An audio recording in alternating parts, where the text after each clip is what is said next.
बिहार में महागठबंधन के नेता ही अब क्यों अपने गठबंधन को महागठबंधन कह रहे हैं? आखिर ऐसा क्या है कि कांग्रेस, राजद, वीआईपी समेत लेफ्ट के नेताओं में आम सहमति नहीं बन पा रही? आखिर क्यों कांग्रेस अपनी कुछ मांगों को लेकर जिद पर अड़ी नजर आ रही है? ऐसा क्या हुआ कि राहुल गांधी के नेतृत्व में बिहार के 23 जिलों में वोटर अधिकार यात्रा निकालने के बाद अब तेजस्वी यादव बिहार अधिकार यात्रा निकालने जा रहे हैं? और आखिर क्यों सीटों के बंटवारे को लेकर महागठबंधन के दल अपनी जिद पर अड़े नजर आ रहे हैं? ऐसे में सवाल उठ रहा है कि महागठबंधन में सीटों के बंटवारे को लेकर आम सहमति बन पाएगी या चुनावों से पहले ही इस मुद्दे को लेकर गठबंधन में हो जाएगी एक बड़ी टूट। नमस्कार, यंग भारत न्यूज में आपका स्वागत है। मुद्दा गर्म है। आज हम बात करेंगे महागठबंधन में कांग्रेस और राजद के बीच जारी गतिरोध को लेकर। लेकिन आगे बढ़ने से पहले जिन लोगों ने हमारे इस चैनल को सब्सक्राइब नहीं किया है वो अभी कर लें और बेल आइकन का बटन दबाना ना भूलें। तो चलिए आज आपको बताते हैं कि आखिर बिहार में महागठबंधन को क्यों अब महागठबंधन कहा जा रहा है। जानते हैं कि आखिर क्यों दिल्ली, पटना में कई दौर की बैठकों और दलों की ओर से सामने आ रहे कई फार्मूलों के बावजूद भी महागठबंधन में सीटों के बंटवारे को लेकर एक आम सहमति नहीं बन पा रही। मैं आज आपको बताऊंगा कि आखिर कांग्रेस ने भी अपने रुख में इतनी तल्खी क्यों ला दी है। मैं बताऊंगा कि आखिर अब कांग्रेस ने चुनावों को लेकर अपनी क्या नई रणनीति बनाई है। मैं बताऊंगा कि आखिर अब तेजस्वी यादव कुछ जिलों में बिहार अधिकार यात्रा क्यों निकालने जा रहे हैं।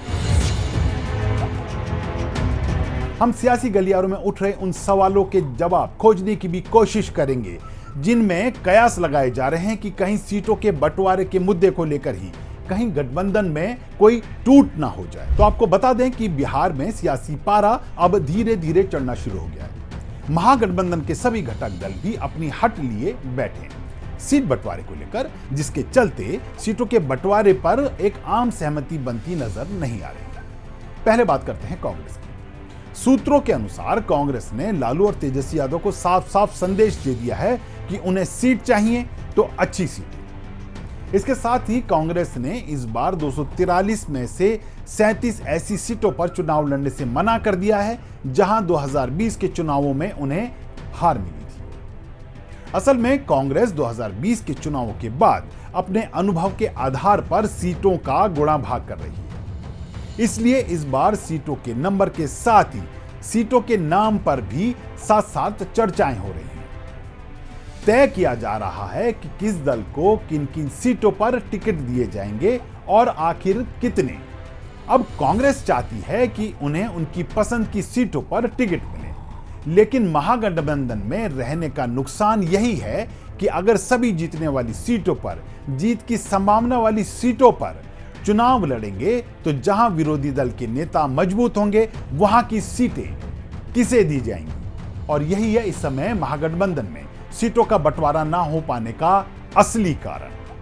असल में राहुल गांधी की वोटर अधिकार यात्रा से कांग्रेस को बिहार में नई ऊर्जा मिली है और इसी जोश में कांग्रेस ने लालू और तेजस्वी यादव को एक तरह से चेतावनी दे डाली है। संदेश साफ है, गठबंधन में सीट बंटवारे में अच्छी सीटें और खराब सीटें बराबर बांटी जाएंगी।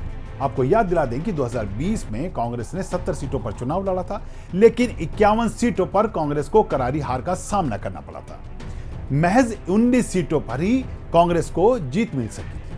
अब ऐसे में कांग्रेस चाहती है कि इस बार सिर्फ सीट संख्या में ज्यादा ना हो बल्कि चुनाव जीतने लायक भी हो। वहीं राजद का कहना है कि 2020 में महागठबंधन सरकार बनाने से सिर्फ 12 सीटों से चूक गए थे और आरजेडी का आरोप यही रहा है कि कांग्रेस के कमजोर प्रदर्शन ने सारा खेल बिगाड़ दिया था। राजद ने करीब 144 सीटों पर चुनाव लड़ा और 75 सीटें जीती थी, यानी लगभग 52% स्ट्राइक रेट। वहीं कांग्रेस का स्ट्राइक रेट महज 27%। यही वजह है कि इस बार लालू और तेजस्वी यादव चाहते हैं कि कांग्रेस कम सीटों पर चुनाव लड़े, लेकिन कांग्रेस सीट घटाने को तैयार नहीं है, बल्कि कह रही है सीट दो तो अच्छी सीट दो। कांग्रेस के बिहार प्रभारी कृष्णा अल्लावरू ने खुलकर कहा है, गठबंधन में नई पार्टियां शामिल होंगी तो सभी को अपनी सीटें छोड़कर उन्हें जगह देनी होगी और यह भी तय होना चाहिए कि किसी को सिर्फ खराब सीटें ना दी जाएं। मतलब साफ है, कांग्रेस इस बार बराबरी चाह। बता दें कि 2020 के विधानसभा चुनावों में कांग्रेस महागठबंधन का हिस्सा बनने के बाद सारण, शिवहर, मुंगेर, भोजपुर, कैमूर, अरवल और जहानाबाद इन 7 जिलों में अपना एक भी उम्मीदवार नहीं उतार पाई थी। नतीजा, वहां के कार्यकर्ता खुद को दरकिनार समझने लगे। जमीनी नेटवर्क कमजोर पड़ा और पार्टी की पकड़ ढीली हो गई। कांग्रेस अब मान रही है कि यह एक बड़ी चूक थी, लेकिन इस बार तस्वीर बदली है। कांग्रेस का प्लान साफ है, हर जिले की कम से कम एक सीट पर चुनाव जरूर लड़ेगी। लेकिन महागठबंधन के घटक दल इस पर एक राय नहीं हो पा रहे। ऐसे में अगर पिछले चुनावों की बातें करें तो 2020 के विधानसभा चुनाव में वाम दलों का प्रदर्शन कांग्रेस से तो अच्छा ही रहा था। सीपीआई एमएल यानी माले 19 सीटों पर लड़ा था, जिसमें से उसने 12 सीटें जीती थी। वहीं सीपीआई ने 6 सीटों पर चुनाव लड़ा था और वो 2 सीट जीतने में कामयाब हुई। सीपीएम ने 4 सीटें लड़ी थी, जिसमें से वो 2 सीटें जीत पाई थी। अब यहां सबसे बड़ा सरप्राइज रहा सीपीआई एमएल का प्रदर्शन, 63% का स्ट्राइक। यही वजह है कि आरजेडी और बाकी पार्टी कांग्रेस की सीट घटाने की मांग पर अड़ी है और कांग्रेस अपनी मांग पर।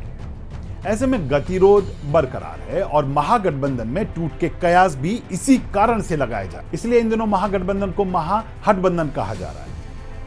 कांग्रेस वोटर अधिकार यात्रा को अपना एक सफल मूव बताते हुए इस बार कांग्रेस की हवा होने का दावा करेंगे और ज्यादा और अच्छी सीटों की मांग उठा रही, जहां उनकी जीत की प्रबल संभावना हो। आशा है आपको कुछ सवालों का जवाब मिल गया होगा। तो चलिए अब आगे बढ़ते हैं और बात करते हैं, आखिर राजद को ऐसी क्या जरूरत आन पड़ी कि राहुल गांधी के नेतृत्व में निकली वोटर अधिकार यात्रा के बाद, जिसमें महागठबंधन के सभी दलों ने बढ़ चढ़कर हिस्सा लिया, अब तेजस्वी यादव को बिहार में एक बिहार अधिकार यात्रा निकालने की जरूरत आन पड़ी। तो आपको बता दें कि वोटर अधिकार यात्रा के दौरान जो भी भीड़ जुटी और इस यात्रा से जो भी लोग जुड़े, उसने बिहार में अपना अस्तित्व तलाश रही कांग्रेस में जान फूंक दी। यही कारण है कि राहुल गांधी बिहार में अपने लिए सम्मानजनक सीटों की मांग पर अड़ गए हैं। इतना ही नहीं, एक समय तक महागठबंधन के निर्विवाद सीएम चेहरे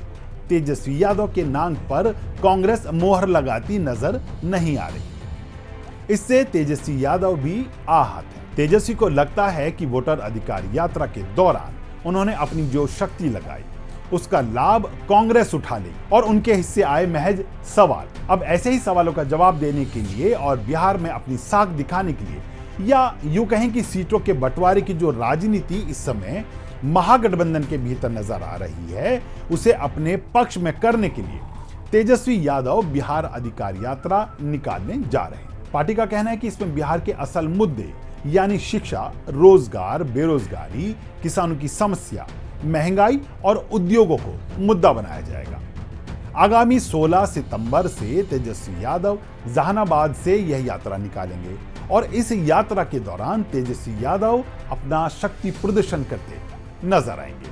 अब इस सब के बीच यह बात तो साफ दिख रही है कि महागठबंधन में कांग्रेस और राजद आपस में ही उलझते नजर आ रहे हैं और शायद सीट शेयरिंग के मुद्दे पर आपस में ही शक्ति प्रदर्शन करते भी नजर आ रहे हैं। ऐसे में वाम दलों के साथ एक समय तक महागठबंधन के लिए मास्टर की कहे जाने वाले मुकेश सहनी की कोई बात ही नहीं हो रही। इससे मुकेश सहनी भी आहत है। हालांकि वह लगातार बयान देते नजर आ रहे हैं कि महागठबंधन में सब ठीक है और सीटों के बंटवारे पर अच्छे वातावरण में बात हो रही है, लेकिन असल में ऐसा होता दिख नहीं। अंदर खाने मुकेश सहनी एक बार फिर से खुद को ठगा हुआ महसूस करते नजर आ रहे हैं, क्योंकि सहनी को पहले से पता है कि कांग्रेस उन्हें ज्यादा पसंद नहीं करती है और इस बार फिर से उनकी मांग को सुना ही नहीं जा रहा। राजद और कांग्रेस अपनी अपनी सीटों के लिए एक दूसरे के साथ बैठकें करते नजर आ रहे हैं, लेकिन उनकी सुनवाई होती भी नहीं दिख रही।